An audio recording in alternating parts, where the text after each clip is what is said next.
तो दोस्तों जुबिलेंट फूड ने अपने क्वार्टर फोर के नंबर को डिस्क्लोज कर दिया है। तो चलिए देखते हैं क्या है क्वार्टर फोर के नंबर्स के अंदर। लेकिन उससे पहले बता दूं कंपनी को से डिविडेंड की भी अनाउंसमेंट की गई है इस क्वार्टर में। 1 रुपये 20 पैसे प्रति शेयर के हिसाब से कंपनी आपको डिविडेंड देने जा रही है। चलिए कंपनी के नंबर देख लेते हैं। टाटा मिलियंस में मैं आपको क्रोर्स में बता रहा हूँ। पिछले क्वार्टर में कंपनी ने 1378 करोड़ के आसपास का रेवेन्यू जनरेट किया था ऑपरेशन के थ्रू। पिछले साल 1270 करोड़ के आसपास, जबकि अभी देखें तो बढ़ गए 1572 करोड़ कंपनी का जो रेवेन्यू है वो आपको जाता हुआ देखने को। तो साल दर साल देखें तो साल दर साल कंपनी के रेवेन्यू के अंदर एक अच्छी खासी तेजी आपको देखने को मिली। ऑलमोस्ट बोल सकते हैं 25% के आसपास का जंप आपको देखने को मिल रहा है। वहीं अगर क्वार्टर जाते हैं तो क्वार्टर भी कंपनी के रेवेन्यू के अंदर वही आप बोल सकते हैं कि ऑलमोस्ट 13 से 14% के आसपास की तेजी है। तो क्वार्टर साल दर साल कंपनी का रेवेन्यू आपको बढ़ता हुआ देखने को मिल रहा है।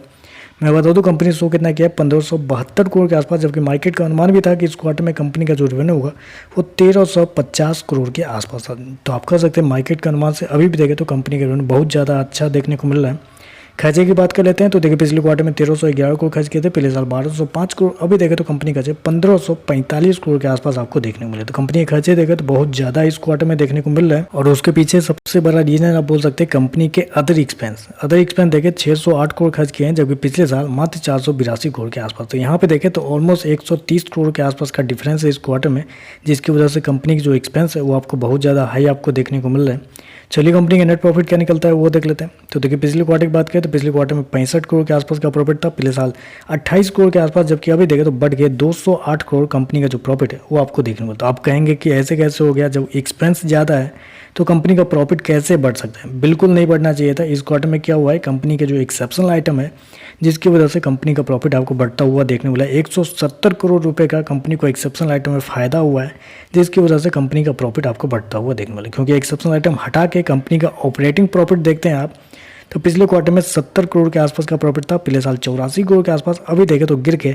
48 करोड़ के आसपास कंपनी का जो प्रॉफिट है वो आपको जाता हुआ देखने को। तो साल दर साल क्वार्टर कंपनी के ऑपरेटिंग प्रॉफिट के अंदर एक बड़ी गिरावट आपको देखने को मिली। मैं आपको बता दूं कंपनी ने नेट प्रॉफिट तो एक्सेप्शनल आइटम की वजह से 208 करोड़ के आसपास शो किया है। मार्केट का अनुमान था इस क्वार्टर में कंपनी का प्रॉफिट को लेकर 50 करोड़ के आसपास, जो कि अगर ऑपरेटिंग प्रॉफिट भी देखें तो ऑपरेटिंग प्रॉफिट 48 करोड़ के आसपास है, जबकि टैक्स इसमें इंक्लूड हुआ। तो आप कह सकते हैं कि कंपनी का जो प्रॉफिट है मार्केट की एस्टीमेट से कम आपको देखने को मिल रहा है।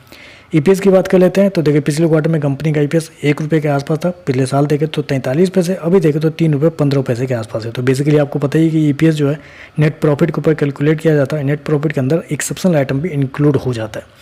तो ओवरऑल देखें तो देखिए रेवेन्यू वाइज कंपनी ने बहुत शानदार नंबर दिए हैं। रेवेन्यू मार्केट की एस्टीमेट से बेहतर आपको देखने को मिल रहा है, लेकिन मेरे हिसाब से मुझे लगता है कि कंपनी के जो प्रॉफिट है वो मार्केट के एस्टीमेट से कमजोर आपको देखने को मिल रहा है। तो देखते हैं मार्केट कैसे एड करता है। थोड़े से मिक्स नंबर है, देखते हैं मार्केट कैसे एड करता है। तो चलिए बस आज के लिए बस उतना ही। वीडियो पसंद आए तो लाइक कीजिएगा, साथ में साथ चैनल को सब्सक्राइब जरूर कीजिएगा। धन्यवाद।